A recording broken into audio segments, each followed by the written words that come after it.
Привет! Готов проект лампы мощностью 300 Вт на белых светодиодах Cree. Их здесь 5 штук по 50 Вт каждый, теплого белого свечения. А также добавлены 4 линейки по 18 светодиодов каждая. 2 с преимуществом синего и 2 с преимуществом красного. То есть переключение вега или цветения. Реальная потребляемая мощность лампы в самом мощном режиме 306 Вт. Присутствует функция диммирования. Также вентиляторы подключены через термодатчик, который управляет их оборотами. Сейчас включим лампу, вентиляторы вообще будут стоять. С прогревом они начнут потихоньку вращаться. Это очень удобно именно тогда, когда есть функция диммирования. Здесь есть функция диммирования. При большой площади радиатора и если необходима низкая яркость, то вентиляторы вообще не будут задействованы. Питание матриц осуществлено с помощью драйвера Minwell.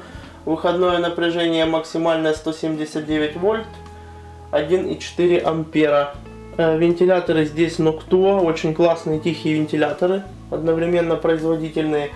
Крепление под вес. 3 тумблера. Это переключение красный-синий. Это отдельное включение светодиодов. Вот мы видим красное, синее. Их отдельно можно выключить. И тумблер питания 250 Вт белых матриц. Сейчас мы его включим и немножко ослепнем.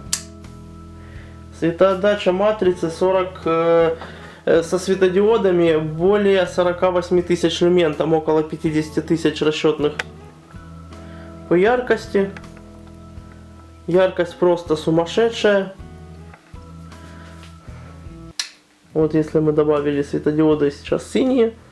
И вот так красные. Так, включим, наверное, диммер. Диммер подключается с помощью двухконтактного разъема на лампе с ключом. Ошибиться нельзя. Включили диммер. Сам регулятор выглядит вот так вот. Это вот регулятор. Это обычный комнатный регулятор освещения. Вот он такой. Если через него подключить питание матрицы, то он будет одновременно и выключателем лампы. Но это не нужно. Лампа это для гроубокса. Управлять, то есть включать и выключать ее будет таймер. Отдельно на диммер нужно довести 220 вольт. Он будет вынесен отдельно, поэтому он подключен на проводе. Сейчас покажу, как он работает. Это называется ночной режим на диммере. То есть минимальная яркость. Вот это минимальная яркость. Начинаем потихоньку добавлять.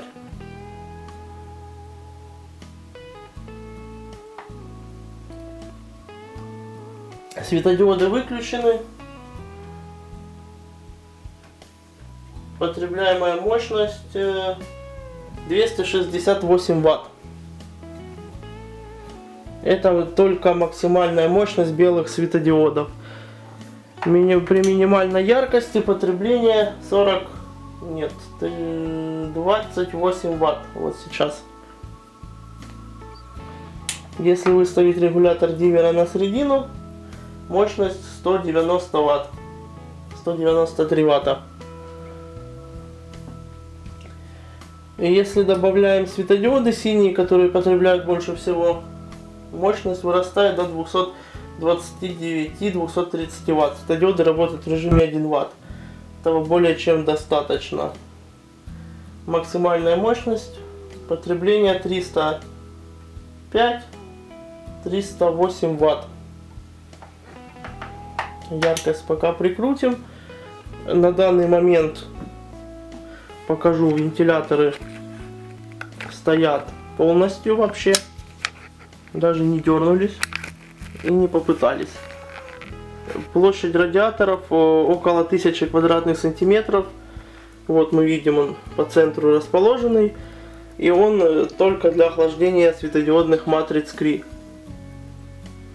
Добавим яркости. Вот стоит термодатчик, который управляет вентиляторами с помощью схемы внутри одной из труб.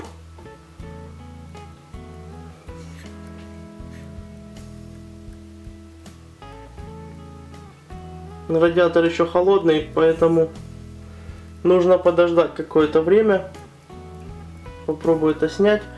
Вес лампы около 15 килограмм. Вообще не взвешивал, но по ощущениям не меньше. Очень тяжелая лампа получилась. И, конечно, вес драйвера тут не маленький. Линзы 100 миллиметровые. Крепление это винт петля М5. Подвес достаточно прочный. За опт. Опа, допустились вентиляторы.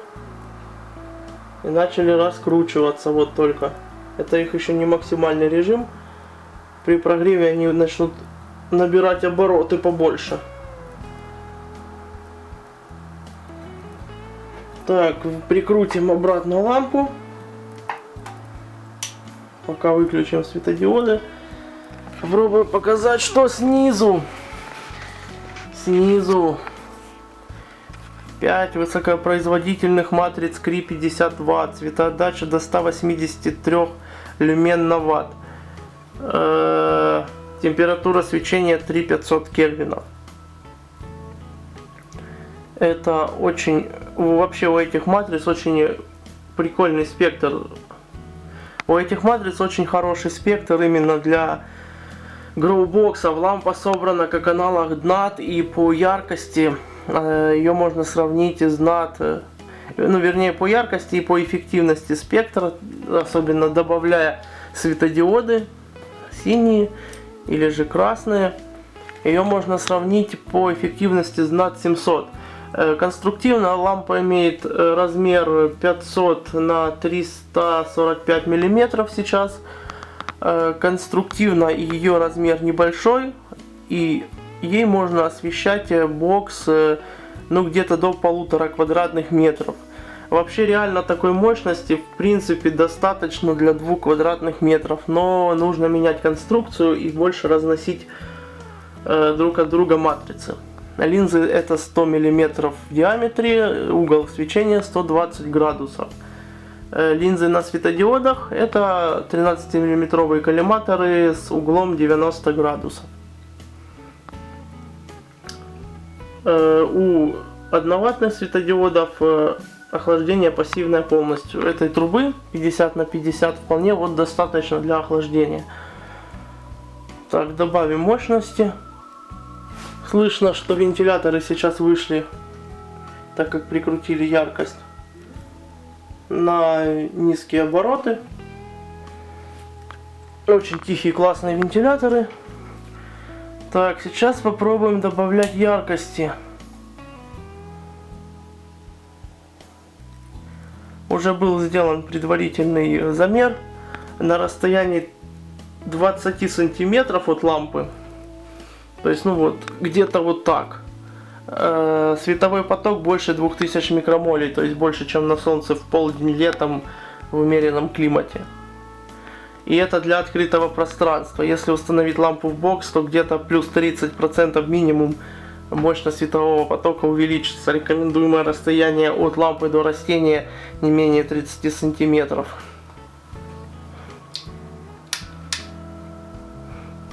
Вообще переключать режимы линеек желательно в отключенном режиме светодиодов. Вот мы выключили полностью лампу, вентиляторы тоже выключаются, они нам не нужны. И я хочу переключить на красный. То есть вот такая мигалка происходит.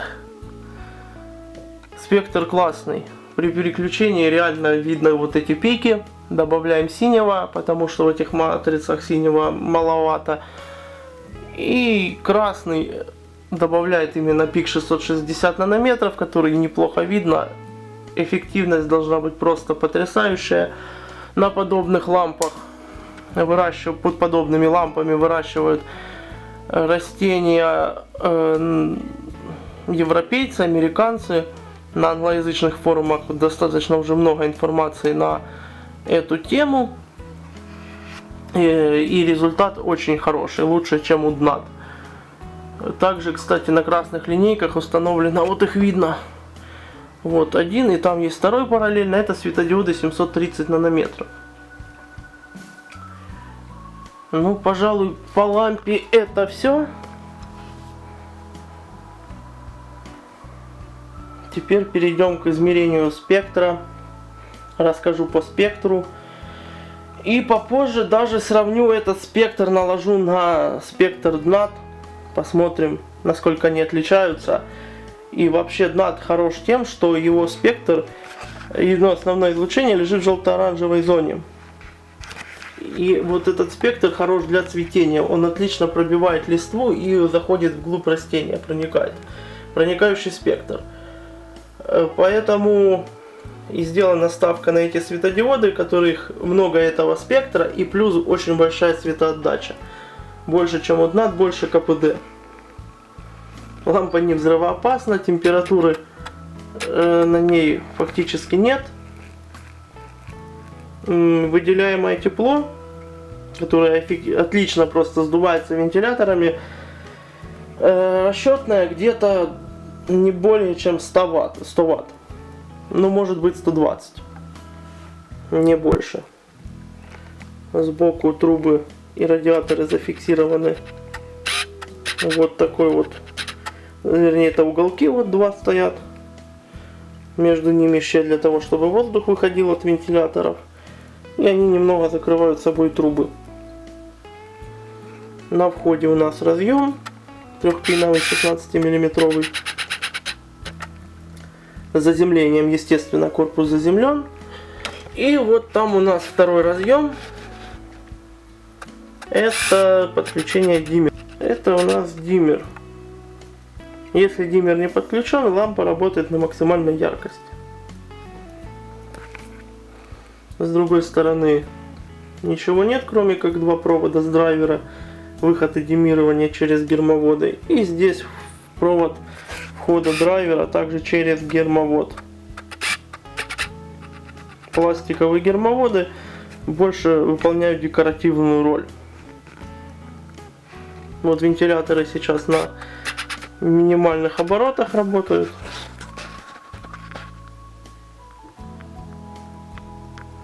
Вот драйвер, вот его моделька. Стоимость такого проекта прилично за $500. Очень дорогие компоненты сами по себе и очень много работы по сборке. Всего тут в лампе более 100 отверстий и не меньше чем 30 сантиметров нарезанной резьбы. По лампе все. Теперь точно переходим к замерам. Подписывайтесь на канал, ставьте лайки. Будет много интересного видео, интересных ламп и интересных замеров. Сейчас начнем замер спектра и мощности излучения светодиодной лампы 300 Вт на матрицах Cree с добавленными линейками синих и красных светодиодов. На данный момент лампа выключена, это фоновый захват.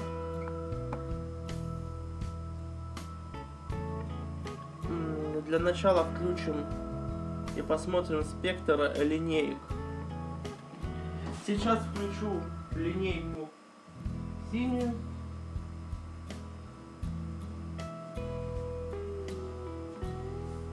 Вот она включена. Всего 36 светодиодов, из них 6 красных, 660 нанометров. Вот. Линзы на светодиодах 90 градусов, дистанция от лампы 30 сантиметров. Пик 660 нанометров и основной пик 436 нанометров. Светодиоды это 440-е. По микромолям 150 микромолей. Люкс всего лишь 930. Мощность Так, это у нас получается практически 0,4 ватта на квадратный сантиметр.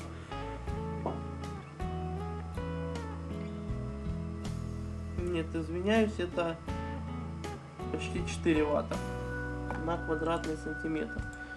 Теперь переключим и включим две линейки красные.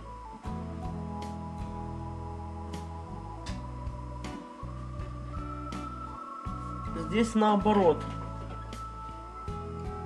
Всего 36 светодиодов тоже, но 6 синих, все остальные красные. Пик 660 нанометров, 440. Мощность излучения упала, так как энергия красных фотонов ниже синих, это естественно. Микромоли 120, люкс 1300.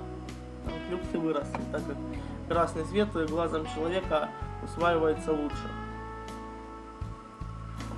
Теперь подключим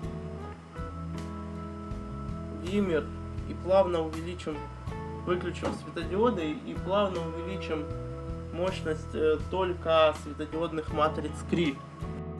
Лампа выключена, включим диммер. Включаем только Cree матрицы плавно через диммер.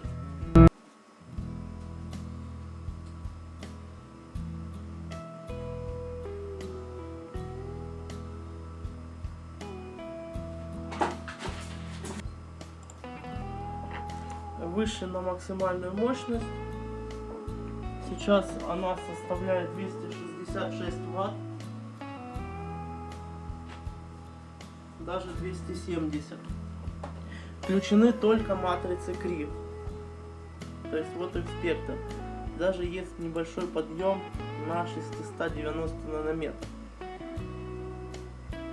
Параметры: дистанция до спектрофотометра 30 сантиметров. Параметры просто сумасшедшие: 107 500, даже почти 600 люкс освещение. Значит, микромоли у нас 1500 и мощность на 31 ватт на сантиметр квадратный. Спектр очень похож, ну вернее не очень похож, а приближен к спектру лампы DNAT за счет большого количества зеленого, желтого и оранжевого. Это основная часть излучения этих светодиодов. Спектр проникающий и хорошо, растения хорошо реагируют на этот спектр на цветении и плодоношении. То есть почему DNAT популярно применять в гроубоксах, именно за счет вот этой части спектра. Также в матрице есть прилично красного, аж до 750 нанометров. Эта вся часть тоже отлично воспринимается растениями и очень эффективно. Голубой и синий. В общих чертах его здесь для вегетации будет маловато.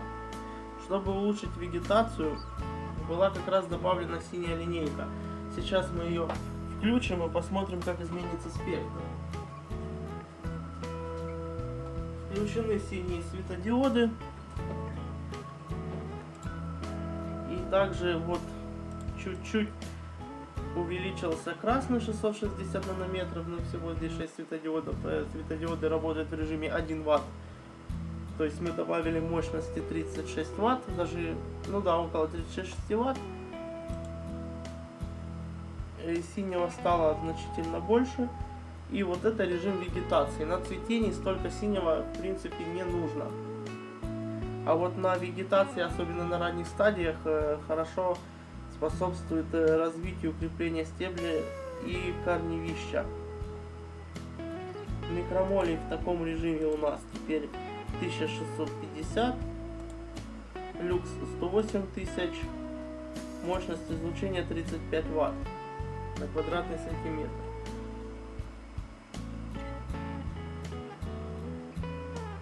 Теперь переключим, выключим синие линейки, включим красные. Это у нас будет режим цветения.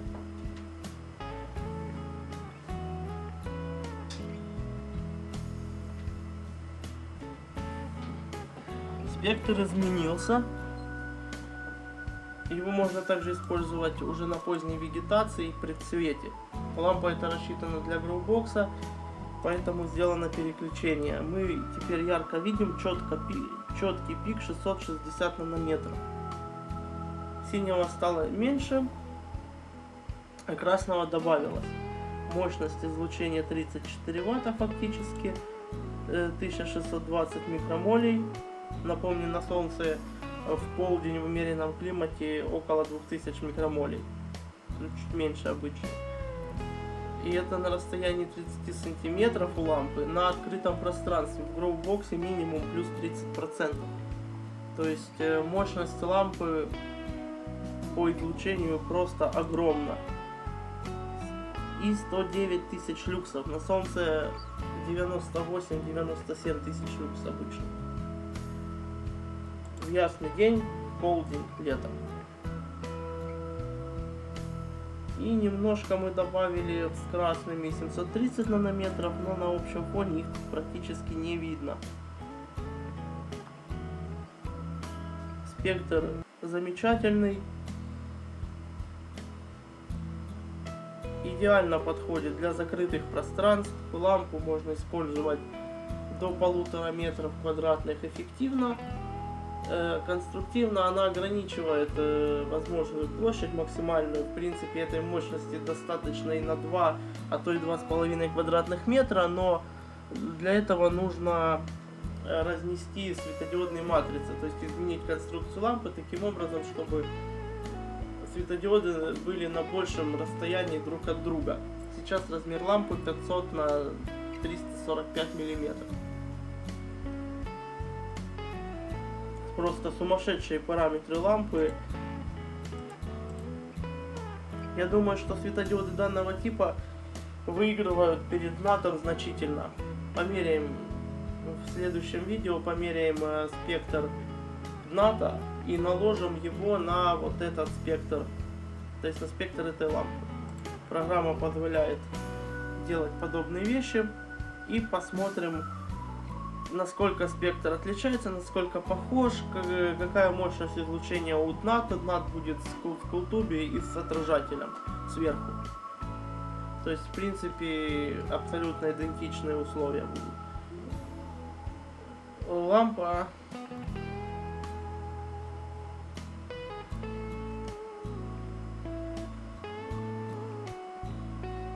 думаю, что у ламп подобного типа есть будущее. Также на подобных светодиодах выращивают в гроубоксах европейцы, американцы. На англоязычных форумах можно найти достаточно много информации по подобным лампам на теплых белых светодиодах Cree. Результаты лучше, чем у ДНАТ. Можем также попробовать посмотреть ее цветовую температуру.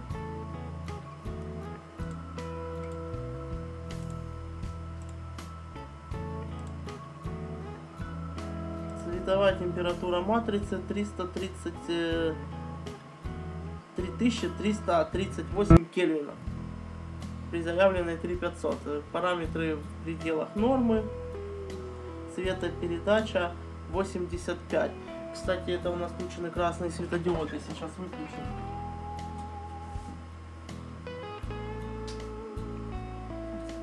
Включил синие светодиоды. CRI 85 практически, то есть это передача. А кельвины у нас изменились. И мы видим, стало почти 3800 кельвинов. И мы видим, вот был красный пик, синий вырос. Сейчас мы зафиксируем этот спектр и вообще выключим светодиод.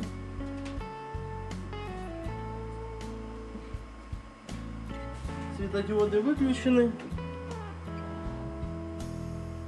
И мы видим, вот синяя полоска, это спектр с включенными красными светодиодами. Две красные полоски, вот он добавил к общей картины вот эту вот часть, причем приличную и очень важную часть спектра. И зеленые это синие линейки, которые увеличивают синюю часть спектра и интенсивность в этой части. И немножко красного добавляю. Сейчас мы видим чисто спектр светодиодных матриц. 3400 кельвинов и заявленных 3500, CRI 81,7. Пожалуй, на этом все. Ставим лайки, подписываемся на канал. Всем пока.